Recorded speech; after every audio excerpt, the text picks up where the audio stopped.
Hello and welcome to another episode of the Military History Club's Great Battle in 10 Minutes feature. Today I'm discussing the Battle of Sobraon that was fought between an Anglo-Indian army led by Sir Hugh Gough and a Sikh army under Tej and Lal Singh on the 10th of February 1846.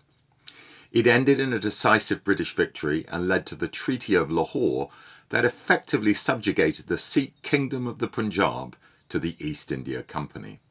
The war, also known as the First Anglo-Sikh War, had begun in late 1945 when the Sikh Khalsa army had crossed the Sutlej River into territory claimed by the British. The first two engagements at Mudki and Feroz Shah resulted in narrow and fortunate British victories, and on the 27th of December, Gough halted his army 5 miles from the Sikh bridgehead over the Sutlej River at Sobraon. He was keen to attack before the Sikhs could complete a bridge across the river, but the ferocity of the Sikh response to his initial bombardment on the 14th of January caused him to postpone the assault until his heavy guns had arrived. Instead, he dispatched a column under Sir Harry Smith to counter various Sikh forays over the Sutlej to the east. On the 28th of January, with his column swelled by reinforcements to 10,000 men and 40 guns, Smith met and decisively defeated the Sikh army of 13,000 men near the village of Alawal, 15 miles west of Ludhiana. Gough was now free to turn his attention to the Sikh position at Sobraon. The Sikhs had not been idle, and the position now consisted of 3 lines of semicircular entrenchments, their flanks resting on the Sutlej River. The 3,000-yard front line was the strongest, a ditch protected by a high earth bank that had been revetted or strengthened by wood. In most places the bank rose to an imposing 10 feet, but on the right, where the soil was sandiest, it only reached 6 feet. Given that this was the position's weak spot, it is odd that Tej Singh chose to protect it with his less reliable irregular infantry. The regulars were massed in the centre and on the left, with the majority of the artillery also in the centre. To protect the flanks and to cover the fords, the Sikhs had placed their cavalry and the rest of the artillery under Lal Singh on the far side of the river. Both banks were linked by a recently constructed bridge of boats. Sir Henry Harding, the Governor-General, wanted to outflank this position by crossing the Sutlej near Ferozpur. But Gough refused. A flanking manoeuvre would leave both his lines of communication and various British garrisons vulnerable to counterattack. Far better to destroy the bulk of the Sikh army while he could, he reasoned. By the 10th of February he was ready to attack. His siege train of 19 heavy guns had arrived on the 7th, and Smith rejoined with his victorious troops a day later. Gough now had 15,000 men and about 80 guns. The total Sikh force on both banks was, according to Harding, at least 35,000 men and up to 100 guns. Yet Gough was unperturbed, and his plan of attack was, for him at least, a model of subtlety. To concentrate his main effort on the weak Sikh right, while simultaneous diversionary attacks were made on the centre and left. The British bombardment began as the morning mist lifted at 8:30 a.m.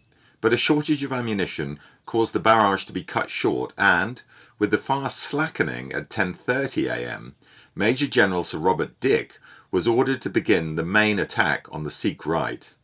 "Thank God," said Gough, "then we'll be at them with the bayonet." The initial advance went well as men of both the 53rd and 10th Foot broke through the first line of Sikh defence. But they were soon halted by enfilade fire from the far bank and from within the entrenchments. Then Dick was killed, and a determined Sikh counterattack forced the British to concede some ground. In desperation, Gough ordered the diversionary attacks on the Sikh centre and left to be made now in earnest. But they too were beaten back. Eventually, the pressure on the centre and left told, as the Sikhs rushed troops across from their right, which in turn enabled Dick's division to retake the ground it had lost. Prominent in the fight were the 3rd Light Dragoons, who used a ramp to cross into the entrenchments before charging the enemy in concert with 2 units of Bengal Light Cavalry. Trooper John Pearman of the 3rd Light Dragoons recorded, "On we went by the dead and dying, and partly over the poor fellows, and up the parapet our horses scrambled. One of the Sikh artillerymen struck at me with the sponge staff, but missed me, hitting my horse on the hind quarters, which made the horse bend down. I cut a round cut at him, and felt my sword strike him, but could not say where. There was such a smoke on. I went with the rest through the camp at their battalions, which we broke up." With Gilbert and Smith's divisions also making headway, the Sikhs were being squeezed back into an ever smaller area. Some fought on, but most followed Tej Singh's lead by fleeing towards the bridge. It was quickly choked and began to break up, forcing whole regiments to swim for their lives. "We drove the enemy into the river," recalled an officer of the 63rd Native Infantry, "where thousands of them were killed by our file firing and by the grape and canister of 4 troops of horse artillery, and a great number must have drowned." Gunner Bancroft described the water as a bloody foam, amid which heads and uplifted hands were seen to vanish by hundreds. No quarter was given, and Sikh losses were put as high as 10,000 men and all 67 guns. British casualties were similar to those lost at Feroz Shah, 2,400, but with just 320 killed. The power of the Sikh Khalsa army had been broken and the road to Lahore was open. It was only left for Harding to decide on the severity of the peace terms.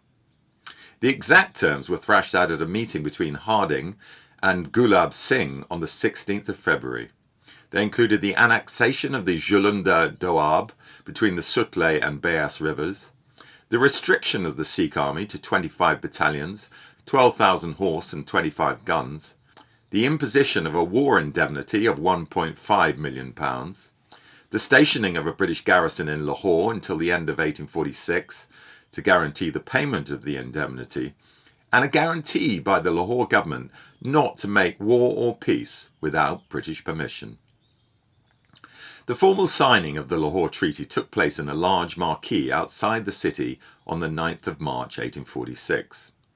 The British Guard of Honour was provided, fittingly enough, by the 3rd Light Dragoons, resplendent in their dark blue double-breasted coatees with scarlet facings, dark blue overalls and black beaver shakos.